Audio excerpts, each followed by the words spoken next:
모든 서울 시민을 위한 정직하고 알찬 프로그램 1월 10일 수요일 장윤선의 이슈파이터 첫 번째 주제는 남북 고위급 회담 결과 분석입니다.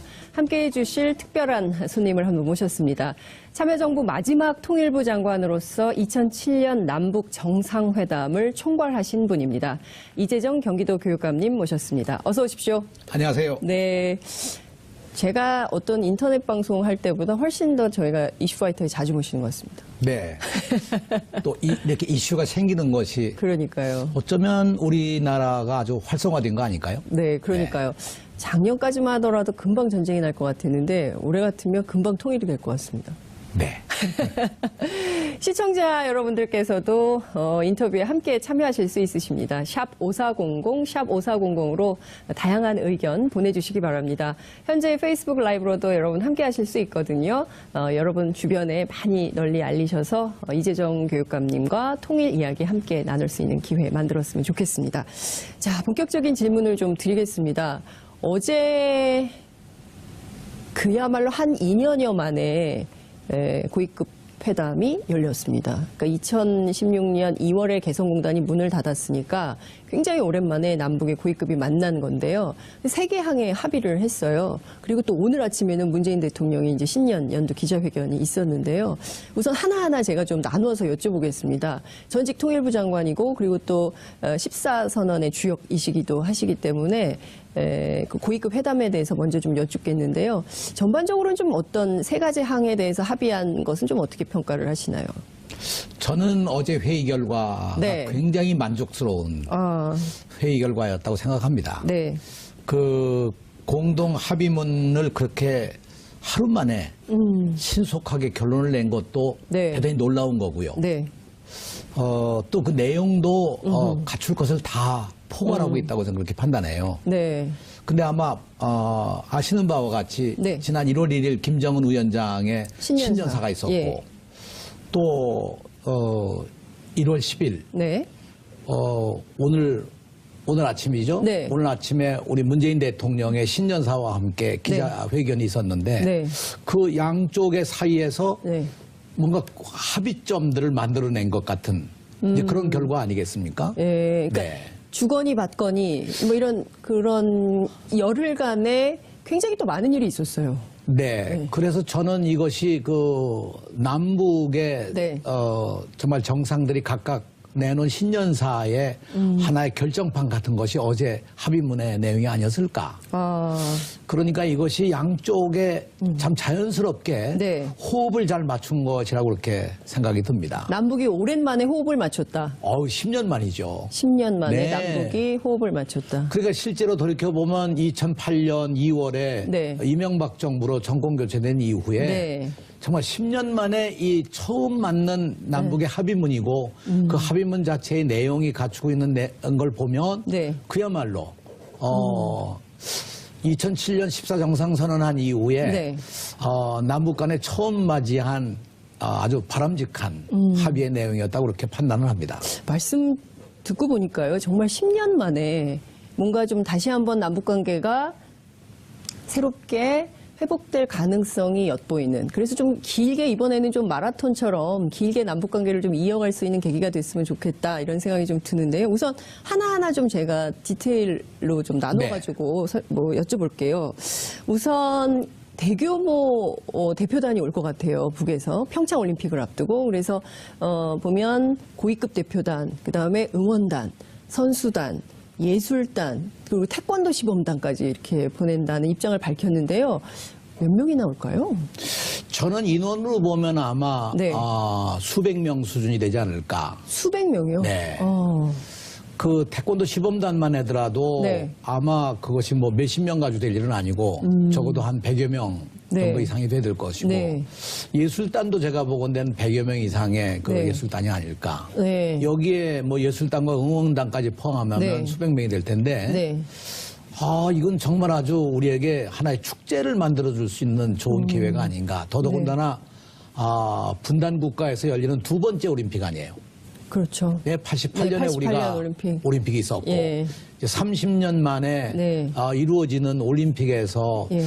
남북이 함께 이루게 됐다는 극적인 합의. 네. 이건 정말 저로서는 꿈 같은 일이라고 생각합니다. 그러니까요. 근데 이제 돌이켜보면요. 네. 2008년 북경올림픽 때 네네. 사실은 우리가 공동응원단을 만들기로 합의했었거든요. 아, 정상회담에서. 2007년 14 2007년 때. 정상회담 때 예. 얘기를 하고 그다음에 총리회담 때 합의를 해가지고 예. 실제적으로 그 당시 기차편으로 기차. 네, 열차로 해서 예. 서울에서 300명 예. 응원단이 가고 예. 평양에서도 300명 응원단을 태워서 네. 함께 북경으로 들어간다. 그 꿈 같은 합의를 하고 네. 안 됐잖아요. 그게 결국 실패로 돌아간 이후에 네. 저는 이번에 평창에서 만일 우리가 공동 응원단이 이루어지고 네. 더 나가서 공동 입장까지 한다고 하면 예. 그야말로 우리는 전 세계 남북이 손잡고 가는 아름다운 평화의 네. 큰 변화를 보여줄 수 있는 것이 아닌가. 어제 바로 이 시간에 이 자리에 정동영 전 장관 나오셨거든요. 아, 그러셨어요? 예, 그래서 두 번이나 강조하셔가지고 그 역사적 책임에 대해서 굉장히 네. 속상해 하시더라고요. 이때 이걸 했었어야 됐는데 남에서 기차를 타고 우리가 올라가서 네. 평양에서 북측 응원단 태워가지고 베이징까지 가는 것을 2008년에 했어야 됐는데 본인의 이제 대선 패배 때문에 그러지 못했다. 이것에 대한 굉장히 회한이 좀 있으시더라고요. 네. 그때 그 합의 사항을 할 때 굉장히 네. 극적이었었어요. 갈 때만 네. 이게 공동 응원단으로 기차 타고 가고 네. 올 때는 각각 가자. 아. 왜냐하면 종목마다 아니, 왜갈 때만- 끝나는 것이 다르기 때문에 에이, 같이 갔으면 같이 와야죠. 한꺼번에 올 수가 없지 않겠느냐 그래가지고 아. 오는 건 잠깐 비행기 타고 각자가 가는 걸로 그랬는데 아, 그랬구나. 어떻든 그때 젊은이들이 300명씩 600명이 같이 기차를 타고 예. 그 꿈 같은 가느라 것이었죠. 얼마나 얘기를 많이 그럼요. 하겠어요. 뭐 무슨 그 요새 같으면은 그 아이돌 스타 얘기부터 시작해서 그 우리 한국 사회 그리고 또 북한 사회 여러 교류 뭐 이런 소통 이런 게 가능한 기회였는데 참 아쉽게 됐다 이런 말씀 좀 드릴 수밖에 없네요. 그런데 이번에는 뭘 타고 올까요? 온다면. 저는 여러 가지 상상할 수가 있는데 네. 저는 육로로 올 거라고 생각을 합니다. 육로로. 네, 육로로 예. 오는 것이 가장 의미가 있고요. 네. 왜냐하면 걸어와요, 우리가 그럼? 아니죠 차를 타고 예. 개성을 거쳐서 개성 거쳐서. 아마 이렇게 서울로 들어와서 예, 예. 평창으로 가게 되지 않을까. 저는 제일 멋진 거는 아무튼 예. 이 사람들이 타고 와서 서울역에서 내려서 KTX 타고 예. 평창 가는 게 제일 멋있는 아. 그림이라고 생각해요. 그거 괜찮은데요? 네. 개성까지는 어쨌든 저희도 집에서 나올 때는 마을버스 타고 와서 지하철 타고 이제 회사 가고 이런 아니면 거니까. 더 좋은 방법은 어떻든 평양에서 기차가 이 서울역까지 올 수 있는 건 다 지금 통해 있거든요. 아, 경의선. 경의선이. 철도도로 그럼요. 협력으로 그거 살아있는 경의선이 다 겁니다, 연결. 아직. 그 기차가 올 수 있습니까? 올 수 있습니다. 아, 그러니까 사실은 좀 내 속도가 속도도 괜찮아요. 속도도 근데 괜찮아요? 가장 바람직한 건 어떻든 우리가 2007년에 네. 정기 운행까지 하지 않았었습니까? 네. 그 기차로 문산서 개성 공단까지 해서 우리가 정기 사람도 운행을 탔었나요? 그 사람 물건도 나르고 사람 탔었죠. 네. 물건 나르고 사람도 타고. 그래서 저는 가장 멋진 장면을 생각해 본다면 네. 평양에서 선수단 태워가지고 기차가 예. 와서 그 기차가 그대로 예. 와서 서울역서 네. 아마 그 KTX로 갈아타고 가야 될 거예요. 그래서 타고 간다면 예. 환상이죠. 네. 그 서울역에서 탈 때 우리 선수단 혹은 또 우리 국민들하고 같이 섞일 수 있을까요? 아니면 따로 엄청나게 저는 경호 때문에 그것도 신변안전 문제 때문에 큰 문제는 없으리라고 생각해요. 네. 왜냐하면 물론 여러 가지 보안상의 여러 가지 어려운 점은 있겠지만 네. 그러나 그것은 또 나름대로 극복해 나갈 수 있는 방법이 있을 테니까 제일 멋진 걸 상상하는 건 전 네. 그런 상상입니다. 예. 근데 또 이 보수적인 그 국민들 입장에서는 너무 낭만적인 상상 아니냐. 또 다른 테러 위협 뭐 이런 걸 걱정하기 때문에 어찌됐든 지금 이 순간은 우리가 2007년으로 돌아가서 10년 전 그때 약속했던 대로 그리고 그때 약속했던 걸 이행하지 못했으니까 이번 평창에서는 기차를 타고 그렇죠. 평창까지 가는 것을 네. 한번 상상이나 해보자. 근데 어떤 그러니까 북경으로 못 갔던 것 이번에 네. 평창으로 한번 예. 가면 북경은 못 갔으나 네. 평창을 좀 가봅시다 이렇게. 그 예. 합의가 일정한 정도 예. 이루어지는 거겠죠. 네. 그렇군요. 그렇게만 된다면 그것도 굉장히 큰 역사적 의미가 있는 행사로 기록되지 않을까 저는 싶네요. 그것이 역사적 의미가 있는 것이 네. 과거에 남북 간의 열차를 정말 많은 돈을 들여서 공사를 해가지고 네. 그때 2007년 5월 달에 시험 운행을 네. 했거든요. 지금도 전 잊을 수가 없는데 2007년 5월 17일 이 문산에서 개성으로 가는 네. 경의선 열차가 올라가고 예. 이 동해선에서는 금강산 그 청년역에서 네. 제전역으로 내려오는 북한 열차가 내려오고 네. 하는 그 정말 10년 전 네. 그 감격적인 그 시험 운행 네. 그 이후로 제대로 못했으니까 이제야말로 그것을 하나의 완성시키는 의미에서 선수단이 기차로 온다고 하는 것은 또 다른 여러 가지 남북의 화해 협력의 네. 상징적인 것이고 실질적인 하나의 그 행사가 아닐까. 생각해보니까 이 TBS가 있는 데가 디지털 미디어 시티역인데요. 거기도 경의선이 오는 것 같아요. 그럴걸요? 예. 네. 네. 그러니까 경의선 열차를 타고 네. 오면 정말 좋겠다 이런 생각이 좀 드는데요. 북한에서 고위급 대표단을 보낸다고 했습니다. 그래서 누가 올까? 그래서 오늘 그 문재인 대통령 신년 기자회견에서 어떤 기자가 물었어요. 혹시 김정은 위원장이 오지 않겠습니까? 뭐 이런 가능성은 좀 어떻게 보세요? 뭐 이런 질문도 나왔는데 누가 올까요? 고위급이라면. 흔히 우리가 고위급이라고 얘기할 때 북에서 말하는 건 장관급 이상이죠. 장관급 이상. 네. 예. 장관급 이상이니까 네. 장관이거나 혹은 그 이상의 어떤 사람인데 네. 최하 장관급이라는 최하 거죠. 장관급이죠. 예. 근데 거기 고위급이라고 그럴 때 가령 뭐 김정은 위원장이나 이렇게 포함하지는 않을 거라고 생각합니다. 예. 그러나 뭐 또 알 수가 있습니까? 네. 그래서 고위급이라고 하면 지난번 네. 왜 저 노무현 대통령 때나 네. 그 전에 김대중 대통령 때 그 장례식 때 조문사절로 왔었을 때가 네. 이제 뭐 김양건 통전부장이나 그렇죠. 이런 사람들이 쭉 오지 예, 않았었습니까? 예, 예. 그게 일종의 고위급이었었죠. 예, 그렇고 이번에는 김여정 노동당 부부장, 김정은 위원장의 동생, 여동생인데요. 김여정 부부장의 방한 가능성 뭐 이런 것도 좀 점쳐지던데 그렇게 올까요? 저는 북에서 보면 권력설이 굉장히 높은. 네, 저는 그런 경우도 상상해 볼 수가 있을 텐데요. 네. 저는 어떠도 누가 오느냐보다도 북한을 대표하는 대표성 있는 사람들이 네. 우선 평창올림픽에 온다는 것 자체가 예. 굉장히 큰 의미를 가지고 있거든요. 그것은 아시다시피 북한에 대해서 핵실험과 미사일 시험 발사에 네. 대한 유엔의 제재가 정말 아주 극한 상황까지 와 있는 이런 상황. 그렇습니다. 또 남북 간의 군사적인 긴장 관계가 정말 최고조에 달했던 네. 그런 상황까지를 상정한다면 네.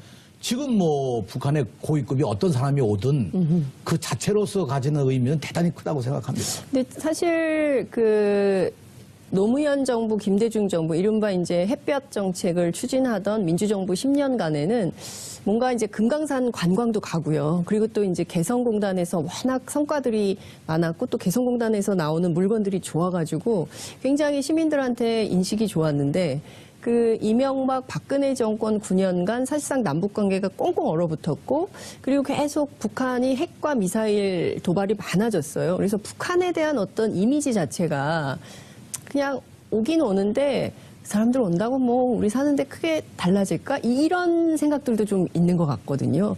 이런 국민들의 인식은 좀 어떻게 보세요? 근데 우리 이제 시청자들이 조금 돌이켜 보시면 네. 아시겠습니다만 네.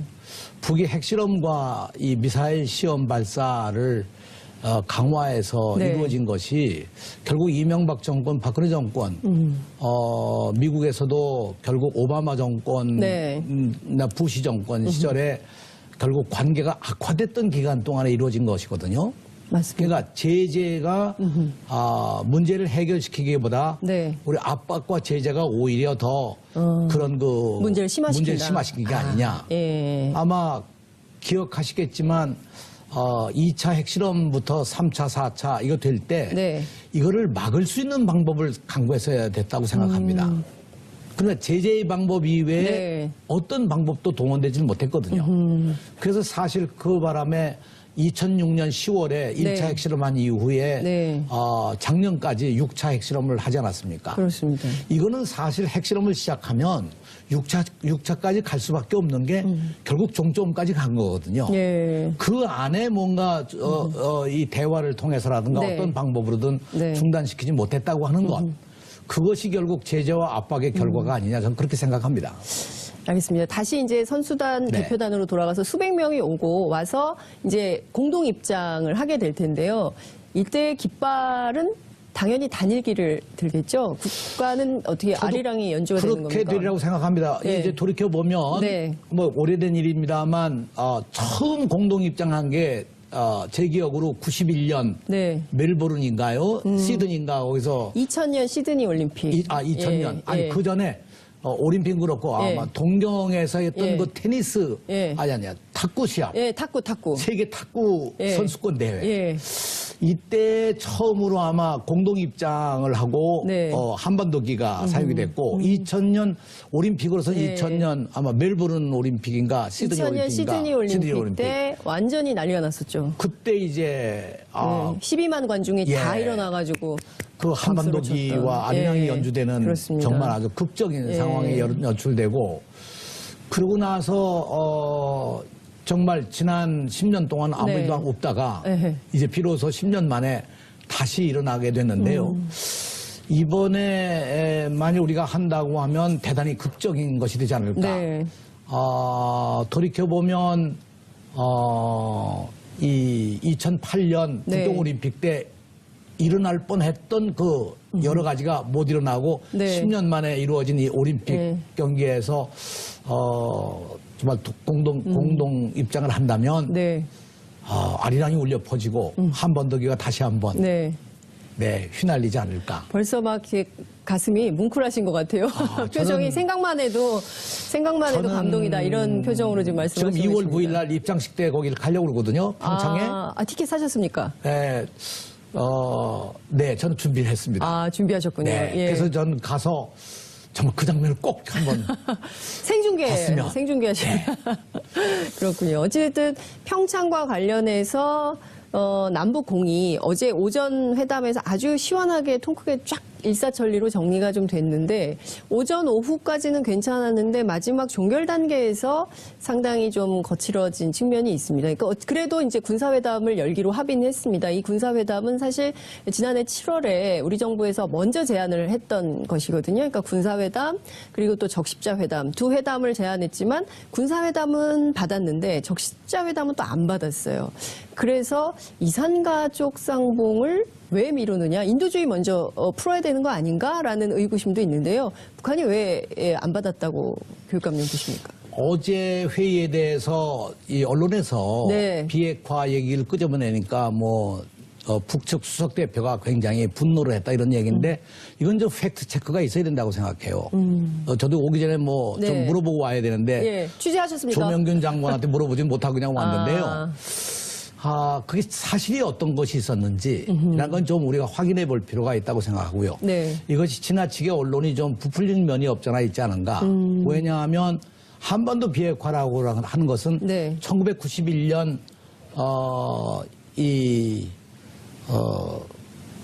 당시 우리 정부와 북한 간에 네. 특히 그 처음으로 맺어진 기본합의서. 남북의 기본합의서 예. 속에 네. 이루어진 비핵화의 네. 합의였거든요. 그렇습니다. 그리고 이것은 계속해서 우리가 지금까지 이어지고 있는 정신이죠. 확인해오고 재확인해온 거라고 생각합니다. 네, 예. 그래서 이건 하나의 큰 원칙이지 다시 하느냐 안 하느냐를 논의할 과제가 아니거든요. 이것은 원칙이다. 네, 원칙인 거죠. 네. 그러니까 우리도 원칙적인 면에서 아마 이것을 표명했다면 네. 요구했던 것이 아닌가. 네. 북측도 이거에 대해서 뭔가 이의를 제기했다면 이건 하나의 과정이 필요하다든가 네. 이 첫 회의부터 이 문제를 가지고 논의할 단계는 아니지 않느냐 이런 입장이 아니었을까. 북한의 태도가 네. 처음 만나서 민족적인 경사 혹은 민족적 대사인 평창올림픽에 집중하면 되지 그 밖에 근데 원래 좀 열어놨었거든요. 모든 것을 열어놓고 테이블 위에 열어놓지만 아실 테지만 미국의 국무장관한 그 틸러슨 국무장관도 예. 이 대화에 있어서 네. 핵폐기라든가 핵무기를 먼저 전제한다고 하면 그건 대화의 현실성이 없는 거다. 이런 발언을 한 번 하지 않았습니까? 네. 지금도 마찬가지예요. 남북 대화에서 그런 원칙은 재확인할 수 있지만 예. 이 문제가 풀어지지 않으면 우리는 다음 단계 넘어갈 수가 없다. 근데 오늘 우리 문재인 대통령의 기자간담회에서 말씀도 하는 건 정확하다고 생각합니다. 네.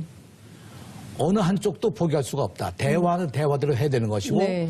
그런 비핵화는 비핵화대로 가야 되는 것이죠. 그러나 이것이 어느 것이 전제 조건이 되는 건 아니라고 생각합니다. 그러니까 이를테면 이명박 정부나 박근혜 정부에서 주장했던 선핵 폐기, 핵을 먼저 폐기해야 대화할 수 있다라는 것은 아니지만, 그래서 새로운 대화의 모멘텀이 좀 필요하지만 우리가 가지고 있는 원칙은 한반도 비핵화 노선이다. 그럼요. 이것은 절대로 포기할 수 없는 우리의 노선이고, 그리고 또 북도 이미 합의한 바 있지 네. 않냐 이런 건데, 북한이 지난해 11월에 핵 무력 완성을 선언했어요. 그래서 비핵화 약속을 북한이 어긴 거 아니냐 이런 반론도 나오는 게 사실이거든요. 네. 그러니까 실제로 핵무기를 북이 지금 이제 북의 주장에 의하면 네. 어떻든 이 핵실험에서 한 네. 6차까지 하면서 완성이 됐다. 또는 ICBM 대륙간 탄도탄의 경우도 실제로 화성 14호, 네. 화성 15호를 15형. 하면서 네. 일단 완성이 됐다. 그렇죠. 성공을 했다. 이런 네. 단계까지 가지 않았습니까? 뭐 국제사회가 인정한 것은 아닙니다. ICBM을 완성했다고. 예. 저는 이 문제에 대해서 국제사회가 인정하든 인정하지 않든 네. 또 북이 정말 핵무기가 어느 단계의 핵무기를 가지고 있든 가지고 있지 않든 예. 실제로 핵무기는요. 네. 써먹을 수가 없는 무기거든요. 그러니까 실제로 네. 그것이 있느냐 없느냐의 논쟁이 아니고 실제로 이것을 어떻게 풀어가는 방법이 어떤 것이겠느냐 하는 얘기인데 네. 저는 이 문제야말로 거의 목표는 정해져 있는 겁니다. 네. 비핵화라는 목표. 예. 여기까지 갈 때까지 어떤 방법으로 갈 거냐 하는 것이 네. 북의 계산법과 미국의 계산법과 우리의 계산법이 서로 다를 수 있는데 네. 그걸 최대한 좁혀가면서 해야 할 과제가 아마 핵 문제라고 생각해요. 근데 교육감님 갑자기 드는 질문이 네. 있는데요. 아니 써먹지도 못하는 무기를 왜 그렇게 열심히 만드는 건가요? 북한이 핵무기에 이렇게 집착하는 이유가 뭡니까? 그거는 여러 가지 이유가 있다고 예. 생각하는데 하나는 한반도에는 이제 핵이 없다고 그러지만 네. 미국의 강력한 핵우산의 지원을 그렇습니다. 받고 있지 않습니까? 예. 예. 뭐 한미 군사훈련 할 때마다 어마어마한 그렇습니다. 미국의 핵 항공모함이 예. 오고 예. B-2가 막 막 날아다니고 날아다니고. 뭐 그러니까 그렇습니다. 실제로 비행기 이런 위협 폭격기만. 속에 예. 북이 예. 그런 어떤 위협을 느끼는 게 아니냐는 생각. 예. 두 번째로는 미국이 언제나 핵무기의 선제 공격을 얘기해 왔고 이 부시 정권 시대 때 벙커버스터 네. 이 개발을 해가지고 하여튼 지하 뭐 60m, 80m까지 들어가서 파괴할 수 있는 핵무기를 개발했다. 네. 이런 얘기들이 결국은 북을 자극한 것이 아니냐. 두 번째로는 미국과 북한 간에 여러 가지 합의도 하고 네. 남북 간에도 합의했지만 네. 그 시기에 합의가 지켜지지 못했잖아요. 어느 쪽에 문제가 있건 합의가 지켜지지 않으면서 지나간 10년간에 네. 강력한 북의 핵 개발을 네. 막아내지 못한 것, 또 미사일 개발을 막아내지 못한 것도 하나의 원인이 아닐까. 이렇게 보면 이제는 우리가 평창 올림픽을 계기로 해서 네. 이걸 풀어나가는 것을 좀 더 인내심을 가지고 네. 단계 예. 밟아가야 된다고 생각해요. 네. 기억하시겠지만 2005년에 시작됐던 육자회담 같은 경우도 네. 뭐 2년 이상 끌면서 결국 합의를 해내지 않았습니까? 네, 9.19 공동성명을 이게 뭐 어려운 거예요. 그렇죠. 예. 저는 그런 단계를 지금도 네. 희망을 버리지 말고 정말 인내심을 가지고 국제사회가 함께 그러니까요. 노력해 나가야 할 때고 우리 한국 정부는 보다 더 남북 간의 긴밀한 네. 대화를 통해서 네. 이 문제를 진정성을 가지고 풀어나가는 노력이 필요하다고 생각합니다. 따지고 보면 올해가 남한 북한이 공이 단독 정부를 수립한 지 70년이 되는 그렇죠. 해이고 내년이 상해임종 100년이거든요. 네. 그러니까 이게 굉장히 오래된 역사예요. 그 사이에 뭐 우리는 독재도 겪었고 또 민주화 운동으로 정권도 바꾸고 정말 많은 분들이 피를 흘려서 이렇게 이 나라의 민주주의를 이제 이런 거지만 북은 또 좀 다른 체제에서 계속 저렇게 경제적으로 어렵고 어찌 보면 핵무기를 위협 속에서 본인들을 지키기 위한 어떤 생존 차원에서 쓰지도 못할 무기지만 계속 만들어 놓고 저렇게 국제사회에서 우리 좀 살게 해줘라. 이런 어떤 선전도구로 활용하는 거 아니냐 이런 생각도 좀 드네요. 우리 경우도 이제 안보를 얘기하는 분들이 다 네. 이 무력에 있어서의 네. 대칭 관계 얘기를 하는 것처럼 네. 북으로서도 아무튼 저 핵무기 개발이라고 하는 것이 자기들의 역량으로서 이 비대칭의 관계를 어떻게 극복해 나가느냐는 네. 공격적 목적으로 좀 개발했다고 생각해요. 공격적 목적. 네, 이것은 뭐 남한에 대한 공격의 목적도 있었을 거고요. 예. 미국에 대한 어떤 그런 목적도 있었을 텐데 네. 저는 결국 이 문제를 해결하는 방법이라는 게 그동안 미국이 가령 사우디아라비아 또는 리비아 네. 또는 이란의 핵 문제를 해결했던 것처럼 그런 단계를 좀 더 정확하게 밟아 나가는 것이 현 단계에선 필요한 일이고 저는 그런 계기에 이제 오지 않았느냐. 왜냐하면 우리가 공동 입장하는 올림픽의 네. 그런 또는 국제대회에 네. 공동 입장하는 것이 아마 가장 최근의 것이 아시아 경기 같은 때였지 않나 생각하는데요. 네, 맞아요. 예. 그게 다 민주정부 때 일어났던 일이거든요. 그렇죠. 사실 네. 따지고 보면 이명박 박근혜 정권 9년간 제일 남북 관계가 얼어붙어 있었죠. 그렇습니다. 예, 그래서 사실 보수 정권도 과거에는 역대 정권 보면 그래도 좀 했었거든요. 박근혜 대통령의 아버님이신 박정희 전 대통령도 7.4 남북 공동성명을 발표하지 않았습니까? 이제 그런 측면에서 보면 남북이 공이 뭔가 관계 개선을 아마 위해서 그때는 좀 더 전략적이고 좀 예, 네. 군사 정권이 그 쿠데타를 그렇죠. 일으키고 난 다음에 네. 뭔가를 얻어내기 유화로. 위한 예. 그런 이 유신 시대에 맞습니다. 유신에 대한 걸 뭐 막기 위한 뭐 그런 여러 가지 의도가 있었다고 생각해요. 정치적 의도가 있었다. 그래도 어쨌든 이제 네. 결과물로는 이제 평가받을 만한 7.4 남북 공동성명인데요. 어찌됐든 여전히, 그러니까 제가 이렇게 보면 그 남북이 서로 상호 불신이 굉장히 많다. 우리도 북을 다 믿을 수 없고 북한도 또 그 한국 정부를 다 신뢰하지 못하는 게 서로 불신이 70년이기 때문에 이 불신의 장벽을 좀 허무는 노력, 뭐 이런 것이 필요한데요. 우선 그 지금 보면 군사분계선에서의 그 비방행위들이 있지 않습니까? 그 군사회담에서 이 문제부터 좀 풀어야 되는 건 아닐까요? 근데 요번에 이제 열리는 군사회담 네. 이게 참 귀한 결정이었다고 저는 생각하는데 네. 그 군사회담의 가장 중요한 목적이 있다면 네. 그 2항의 세 번째 줄에 있는 거예요. 이항, 예. 2항에 군사회담을 하자. 네. 군사적 긴장 관계를 완화시키자. 그리고 평화적 환경을 만들자. 네. 이게 목적이 세 번째 항에 있는 남과 북은 다양한 분야에서 접촉과 왕래, 교류와 협력을 활성화하며 민족적 화해와 단합을 도모하기로 하였다.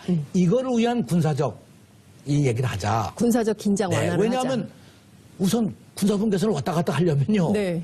이 군사적 합의가 없으면 안 돼요. 그렇죠. 그리고 예, 예.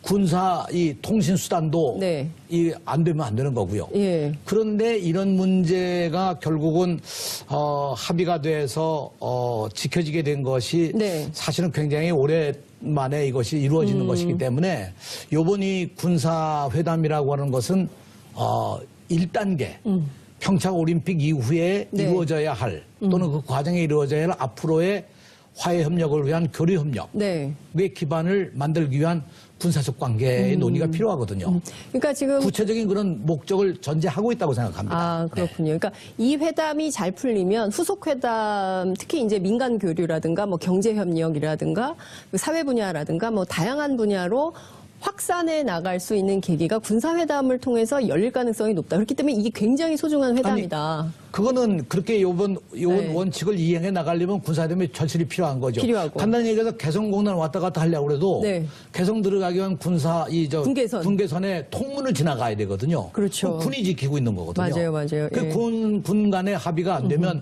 이건 안 되는 거기 때문에 이건 필수적으로 꼭 있어야 될 일이고 당연히 이번 합의상에 들어간 네. 것은 평창올림픽 이후에 남북관계 개선을 위한 네. 의지가 있다.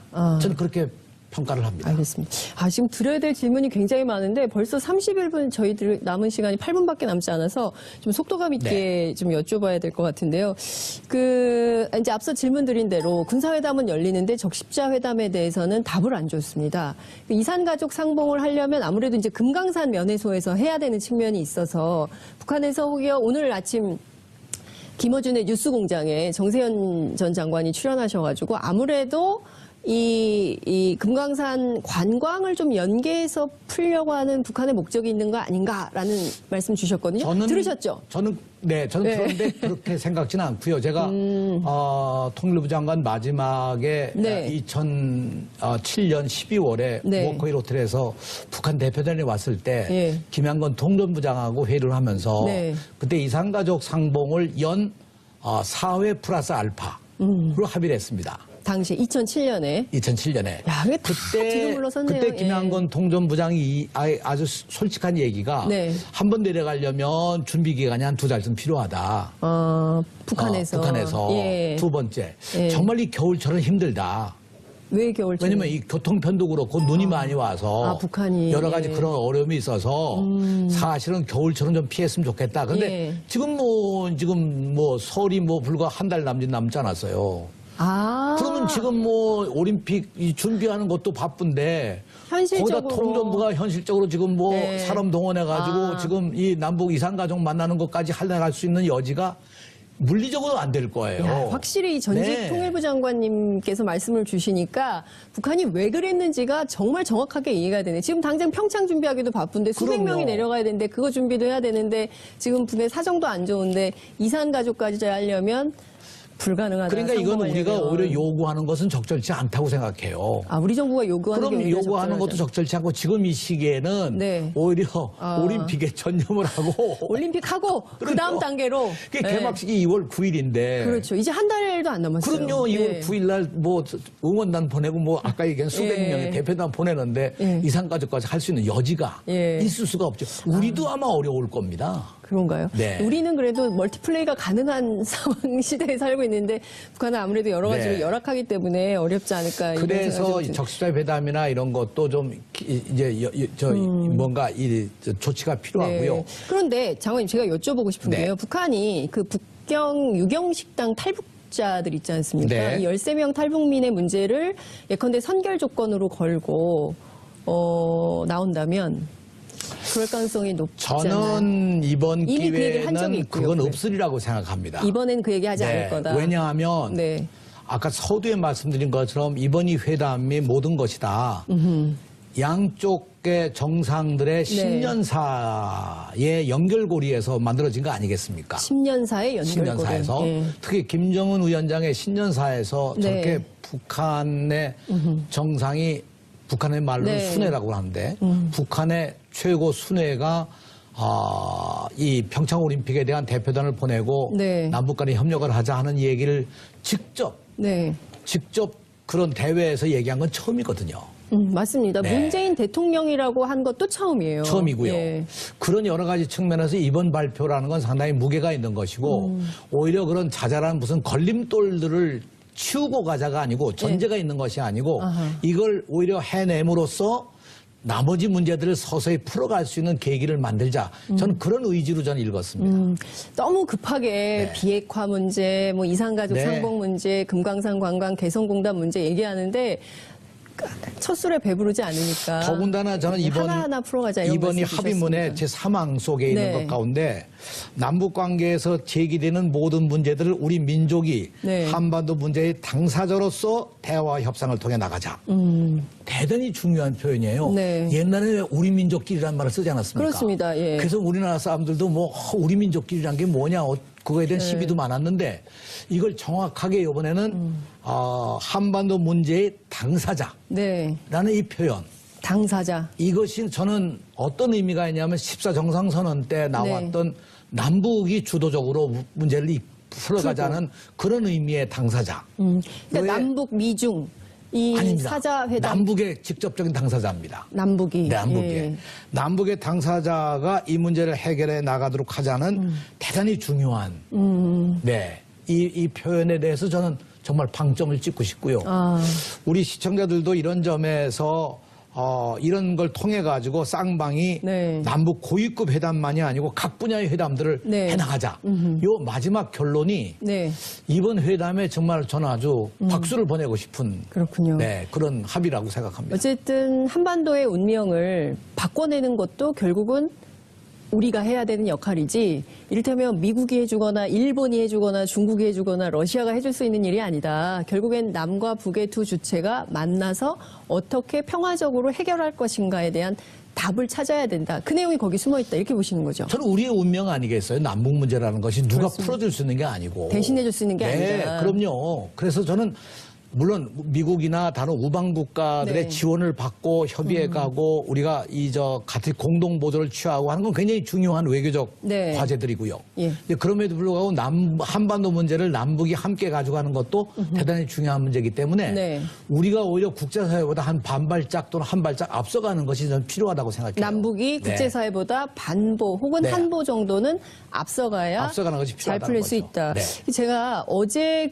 우리 대표단이 판문점으로 가는 길에 개성공업지구에 있었던 우리 기업 입주자 대표분들이 이렇게 현수막을 들고 응원하러 나오셨어요. 어제 오늘도 춥지만 어제도 날씨가 굉장히 추웠는데 이분들이 절절한 당면한 괴로움이 있으시지 않습니까? 갑자기 그냥 박근혜 대통령 말 한마디에 개성공단이 문을 닫으면서 피해를 엄청 입었는데요. 이거 좀 어떻게든 풀어야 되지 않을까요? 저는 우리 쪽에서 본다면 네. 저는 기업인들의 아픔이 있을 거고요. 네. 북쪽에서 본다면 서울을 공격할 수 있는 공격부대를 개성 송악산 뒤편으로 물려버리고 그렇습니다.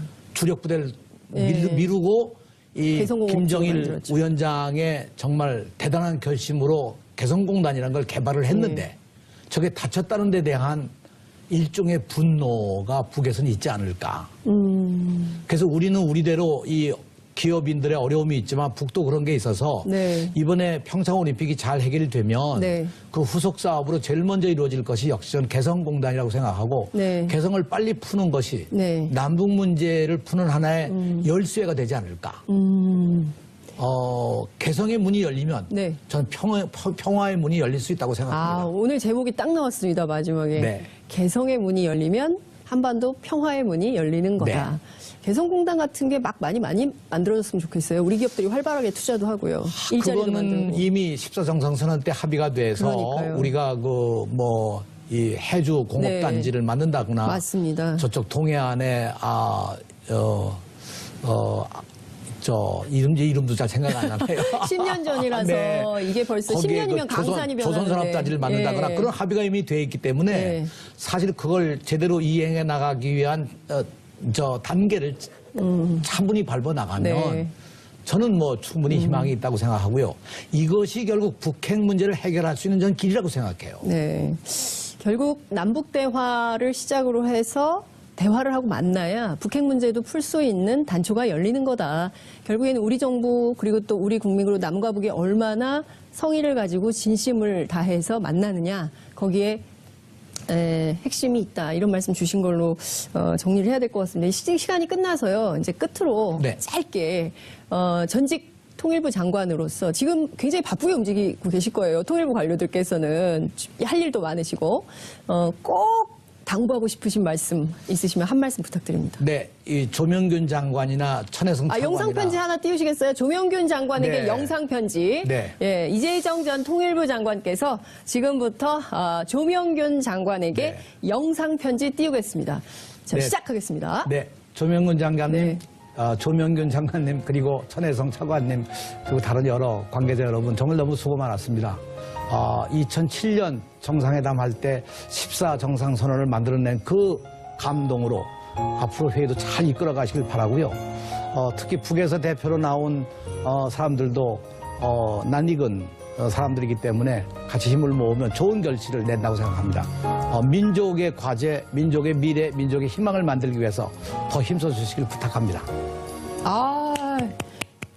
굉장히 힘이 날 것 같습니다. 후배들이요. 지금 아마 일선에서 뛰고 계신 분들이 전부 후배들이실 텐데 힘내서 정말 한반도의 항구적인 평화 체제를 만들었으면 좋겠다. 이번 기회가 아니면 진짜 어려울 것 같다는 생각이 좀 전 듭니다. 궁극적으로 이번 회의를 계기로 해서 한반도 평화 체제를 위한 논의가 네. 이루어져야 되고 그 틀 속에서 모든 논의가 진행됐으면 하는 바람입니다. 네, 오늘 말씀 정말 잘 들었습니다. 고맙습니다. 네. 장윤선의 이슈파이터에서는 여러분들의 소중한 의견을 받고 있는 신변안전 문제 그것도 뭐 때문에 큰 문제는 없으리라고 생각해요. 네. 왜냐하면 물론 뭐 여러 가지 보안상의 여러 가지 어려운 점은 있겠지만 네. 그러나 그것은 또 나름대로 극복해 나갈 수 있는 방법이 있을 테니까 제일 멋진 걸 상상하는 건 전 네. 그런 상상입니다. 예. 근데 또 이 보수적인 그 국민들 입장에서는 너무 낭만적인 상상 아니냐. 또 다른 테러 위협 뭐 이런 걸 걱정하기 때문에 어찌됐든 지금 이 순간은 우리가 2007년으로 돌아가서 10년 전 그때 약속했던 대로 그리고 그때 약속했던 걸 이행하지 못했으니까 이번 평창에서는 기차를 타고 그렇죠. 평창까지 가는 것을 네. 한번 상상이나 해보자. 근데 어떤 그러니까 북경으로 못 갔던 것 이번에 네. 평창으로 한번 예. 가면 북경은 못 갔으나 네. 평창은 좀 가봅시다 이렇게. 그 예. 합의가 일정한 정도 예. 이루어지는 거겠죠. 네. 그렇군요. 그렇게만 된다면 그것도 굉장히 큰 역사적 의미가 있는 행사로 기록되지 않을까 저는 싶네요. 그것이 역사적 의미가 있는 것이 네. 과거에 남북 간의 열차를 정말 많은 돈을 들여서 공사를 해가지고 네. 그때 2007년 5월 달에 시험 운행을 네. 했거든요. 지금도 전 잊을 수가 없는데 2007년 5월 17일 이 문산에서 개성으로 가는 네. 경의선 열차가 올라가고 예. 이 동해선에서는 금강산 그 청년역에서 네. 제전역으로 내려오는 북한 열차가 내려오고 네. 하는 그 정말 10년 전 네. 그 감격적인 그 시험 운행 네. 그 이후로 제대로 못했으니까 이제야말로 그것을 하나의 완성시키는 의미에서 선수단이 기차로 온다고 하는 것은 또 다른 여러 가지 남북의 화해 협력의 네. 상징적인 것이고 실질적인 하나의 그 행사가 아닐까. 생각해보니까 이 TBS가 있는 데가 디지털 미디어 시티역인데요. 거기도 경의선이 오는 것 같아요. 그럴걸요? 예. 네, 네. 그러니까 경의선 열차를 타고 네. 오면 정말 좋겠다 이런 생각이 좀 드는데요. 북한에서 고위급 대표단을 보낸다고 했습니다. 그래서 누가 올까? 그래서 오늘 그 문재인 대통령 신년 기자회견에서 어떤 기자가 물었어요. 혹시 김정은 위원장이 오지 않겠습니까? 뭐 이런 가능성은 좀 어떻게 보세요? 뭐 이런 질문도 나왔는데 누가 올까요? 고위급이라면. 흔히 우리가 고위급이라고 얘기할 때 북에서 말하는 건 장관급 이상이죠. 장관급 이상. 네. 예. 장관급 이상이니까 네. 장관이거나 혹은 그 이상의 어떤 사람인데 네. 최하 장관급이라는 최하 거죠. 장관급이죠. 예. 근데 거기 고위급이라고 그럴 때 가령 뭐 김정은 위원장이나 이렇게 포함하지는 않을 거라고 생각합니다. 예. 그러나 뭐 또 알 수가 있습니까? 네. 그래서 고위급이라고 하면 지난번 네. 왜 저 노무현 대통령 때나 네. 그전에 김대중 대통령 때 그 장례식 때 조문사절로 왔었을 때가 네. 이제 뭐 김양건 통전부장이나 그렇죠. 이런 사람들이 쭉 오지 예, 않았었습니까? 예, 예. 그게 일종의 고위급이었었죠. 예, 그렇고 이번에는 김여정 노동당 부부장, 김정은 위원장의 동생, 여동생인데요.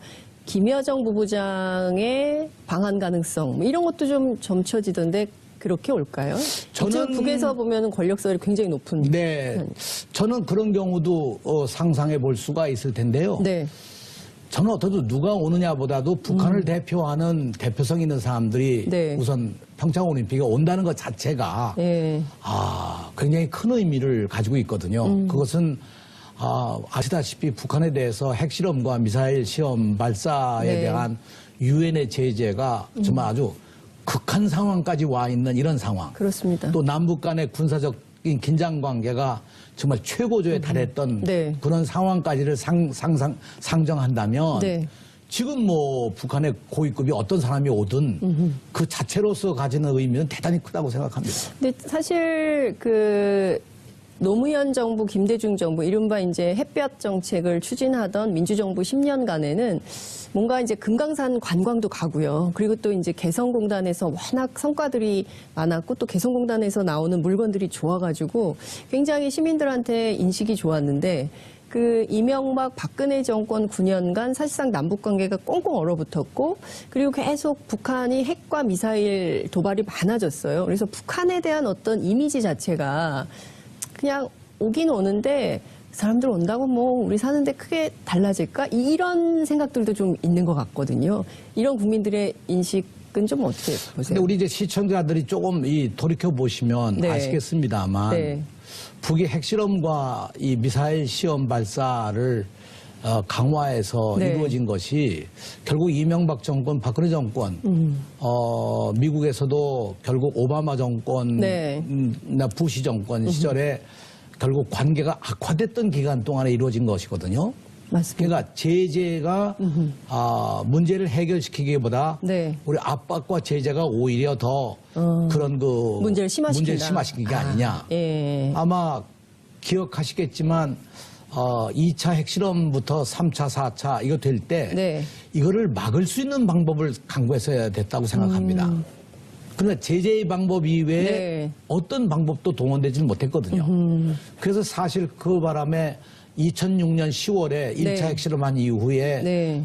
작년까지 6차 핵실험을 하지 않았습니까? 그렇습니다. 이거는 사실 핵실험을 시작하면 6차까지 갈 수밖에 없는 게 결국 종점까지 간 거거든요. 예. 어제 바로 이 시간에 이 자리에 정동영 전 장관 나오셨거든요. 아, 그러셨어요? 예, 그래서 두 번이나 강조하셔가지고 그 역사적 책임에 대해서 굉장히 네. 속상해 하시더라고요. 이때 이걸 했었어야 됐는데 남에서 기차를 타고 우리가 올라가서 네. 평양에서 북측 응원단 태워가지고 베이징까지 가는 것을 2008년에 했어야 됐는데 본인의 이제 대선 패배 때문에 그러지 못했다. 이것에 대한 굉장히 회한이 좀 있으시더라고요. 네. 그때 그 합의 사항을 할 때 굉장히 네. 극적이었었어요. 갈 때만 네. 이게 공동응원단으로 기차 타고 가고 네. 올 때는 각각 가자. 아. 왜냐하면 종목마다 갈 때만- 끝나는 것이 다르기 때문에 에이, 같이 갔으면 같이 와야죠. 한꺼번에 올 수가 없지 않겠느냐 그래가지고 아. 오는 건 잠깐 비행기 타고 각자가 가는 걸로 그랬는데 아, 그랬구나. 어떻든 그때 젊은이들이 300명씩 600명이 같이 기차를 타고 예. 금품 같은 가느라 것이었죠. 얼마나 얘기를 많이 그럼요. 하겠어요. 뭐 무슨 그 요새 같으면은 그 아이돌 스타 얘기부터 시작해서 그 우리 한국 사회 그리고 또 북한 사회 여러 교류 뭐 이런 소통 이런 게 가능한 기회였는데 참 아쉽게 됐다 이런 말씀 좀 드릴 수밖에 없네요. 그런데 이번에는 뭘 타고 올까요? 온다면. 저는 여러 가지 상상할 수가 있는데 네. 저는 육로로 올 거라고 생각을 합니다. 육로로. 네, 육로로 예. 오는 것이 가장 의미가 있고요. 네. 왜냐하면 걸어와요, 우리가 아니죠 차를 타고 예. 개성을 거쳐서 개성 거쳐서. 아마 이렇게 서울로 들어와서 예, 예. 평창으로 가게 되지 않을까. 저는 제일 멋진 거는 아무튼 예. 이 사람들이 이렇게 타고 와서 서울역에서 내려서 KTX 타고 예. 평창 가는 게 제일 멋있는 그림이라고 생각해요. 그거 괜찮은데요. 네. 개성까지는 어쨌든 저희도 집에서 나올 때는 마을버스 타고 와서 지하철 타고 이제 회사 가고 이런 아니면 거니까. 더 좋은 방법은 어떻든 평양에서 기차가 이 서울역까지 올 수 있는 건 다 지금 통해 있거든요. 아, 경의선. 경의선이. 철도도로 그럼요. 협력으로 그거 살아있는 경의선이 다 겁니다, 연결. 아직. 그 기차가 올 수 있습니까? 올 수 있습니다. 아, 그러니까 사실은 좀 내 속도가 속도도 괜찮아요. 속도는 근데 괜찮아요? 가장 바람직한 건 어떻든 우리가 2007년에 네. 정기 운행까지 하지 않았었습니까? 네. 그 기차로 문산서 개성 공단까지 해서 우리가 정기 사람도 운행을 탔었나요? 그 사람 물건도 나르고 사람 탔었죠. 네. 아, 물건 나르고 사람도 타고. 그래서 저는 가장 멋진 장면을 생각해 본다면 네. 평양에서 선수단 태워가지고 기차가 예. 와서 그 기차가 그대로 예. 와서 서울역서 네. 아마 그 KTX로 갈아타고 가야 될 거예요. 환승. 예. 환상이죠. 네. 그 서울역에서 탈 때 우리 선수단 혹은 또 우리 국민들하고 같이 섞일 수 있을까요? 아니면 따로 엄청나게 저는 경호되고 그거 호흡을 잘 맞춘 것이라고 그렇게 생각이 듭니다. 남북이 오랜만에 호흡을 맞췄다. 10년 만이죠. 10년 만에 네. 남북이 호흡을 맞췄다. 그러니까 실제로 돌이켜보면 2008년 2월에 네. 이명박 정부로 정권 교체된 이후에 네. 정말 10년 만에 이 처음 맞는 남북의 합의문이고 그 합의문 자체의 내용이 갖추고 있는 걸 보면 네. 그야말로 2007년 14정상선언한 이후에 네. 남북 간에 처음 맞이한 아주 바람직한 합의의 내용이었다고 그렇게 판단을 합니다. 말씀 듣고 보니까요. 정말 10년 만에 뭔가 좀 다시 한번 남북관계가 새롭게 회복될 가능성이 엿보이는, 그래서 좀 길게 이번에는 좀 마라톤처럼 길게 남북관계를 좀 이어갈 수 있는 계기가 됐으면 좋겠다 이런 생각이 좀 드는데요. 우선 하나하나 좀 제가 디테일로 좀 나눠가지고 뭐 여쭤볼게요. 우선 대규모 대표단이 올 것 같아요. 북에서 평창 올림픽을 앞두고. 그래서 보면 고위급 대표단, 그다음에 응원단, 선수단, 예술단, 그리고 태권도 시범단까지 이렇게 보낸다는 입장을 밝혔는데요. 몇 명이 나올까요? 저는 인원으로 보면 아마 네. 수백 명 수준이 되지 않을까. 수백 명이요? 네. 그 태권도 시범단만 하더라도 네. 아마 그것이 뭐 몇십 명 가지고 될 일은 아니고 적어도 한 100여 명 정도 네. 이상이 돼야 될 것이고 네. 예술단도 제가 보건대는 100여 명 이상의 그 네. 예술단이 아닐까. 네. 여기에 뭐 예술단과 응원단까지 포함하면 네. 수백 명이 될 텐데 네. 이건 정말 아주 우리에게 하나의 축제를 만들어줄 수 있는 좋은 기회가 아닌가. 더더군다나 분단 국가에서 열리는 두 번째 올림픽 아니에요. 그렇죠. 네, 88년에 88년 우리가 올림픽이 있었고 예. 이제 30년 만에 네. 이루어지는 올림픽에서 예. 남북이 함께 이루게 됐다는 극적인 합의. 네. 이건 정말 저로서는 꿈 같은 일이라고 생각합니다. 그러니까요. 근데 이제 돌이켜보면요. 네. 2008년 북경올림픽 때 네네. 사실은 우리가 공동응원단을 만들기로 합의했었거든요. 정상회담에서. 2007년 2007년 정상회담 때 예. 얘기를 하고 그다음에 총리회담 때 합의를 해가지고 예. 실제적으로 그 당시 기차편으로 기차. 네, 열차로 해서 예. 서울에서 300명 예. 응원단이 가고 예. 평양에서도 300명 응원단을 태워서 네. 함께 북경으로 들어간다. 그 꿈 같은 합의를 하고 네. 안 됐잖아요. 그게 결국 실패로 돌아간 이후에 네. 저는 이번에 평창에서 만일 우리가 공동 응원단이 이루어지고 네. 더 나아가서 공동 입장까지 한다고 하면 예. 그야말로 우리는 전 세계 남북이 손잡고 가는 아름다운 평화의 네. 큰 변화를 보여줄 수 있는 것이 아닌가. 깨어있는 서울 시민을 위한 정직하고 알찬 프로그램 1월 10일 수요일 장윤선의 이슈파이터 첫 번째 주제는 남북 고위급 회담 결과 분석입니다. 함께해 주실 특별한 손님을 한 분 모셨습니다. 참여정부 마지막 통일부 장관으로서 2007년 남북 정상회담을 총괄하신 분입니다. 이재정 경기도 교육감님 모셨습니다. 어서 오십시오. 안녕하세요. 네. 제가 어떤 인터넷 방송 할 때보다 훨씬 더 저희가 이슈파이터에 자주 모시는 것 같습니다. 네. 또 이렇게 이슈가 생기는 것이 그러니까요. 어쩌면 우리나라가 아주 활성화된 거 아닐까요? 네, 그러니까요. 작년까지만 하더라도 금방 전쟁이 날 것 같았는데 올해 같으면 금방 통일이 될 것 같습니다. 네. 시청자 여러분들께서도 인터뷰에 함께 참여하실 수 있으십니다. 샵 5400, 샵 5400으로 다양한 의견 보내주시기 바랍니다. 현재 페이스북 라이브로도 여러분 함께 하실 수 있거든요. 여러분 주변에 많이 널리 알리셔서 이재정 교육감님과 통일 이야기 함께 나눌 수 있는 기회 만들었으면 좋겠습니다. 자, 본격적인 질문을 좀 드리겠습니다. 어제 그야말로 한 2년여 만에 고위급 회담이 열렸습니다. 그러니까 2016년 2월에 개성공단이 문을 닫았으니까 굉장히 오랜만에 남북의 고위급이 만난 건데요. 세 개 항에 합의를 했어요. 그리고 또 오늘 아침에는 문재인 대통령이 이제 신년 연도 기자회견이 있었는데요. 우선 하나하나 제가 좀 나누어서 여쭤보겠습니다. 전직 통일부 장관이고 그리고 또 14선언의 주역이시기도 하시기 때문에 그 고위급 회담에 대해서 먼저 좀 여쭙겠는데요. 전반적으로는 좀 어떤 세 가지 항에 대해서 합의한 것은 좀 어떻게 평가를 하시나요? 저는 어제 회의 결과가 네. 굉장히 만족스러운 회의 결과였다고 생각합니다. 네. 그 공동 합의문을 그렇게 하루 만에 신속하게 결론을 낸 것도 네. 대단히 놀라운 거고요. 네. 또 그 내용도 갖출 것을 다 포괄하고 있다고 저는 그렇게 판단해요. 네. 근데 아마 아시는 바와 같이 네. 지난 1월 1일 김정은 위원장의 신년사. 신년사가 있었고 예. 또 1월 10일 네. 오늘 아침이죠. 네. 오늘 아침에 우리 문재인 대통령의 신년사와 함께 기자회견이 있었는데 네. 그 양쪽의 사이에서 네. 뭔가 합의점들을 만들어낸 것 같은 이제 그런 결과 아니겠습니까? 예. 그러니까 네.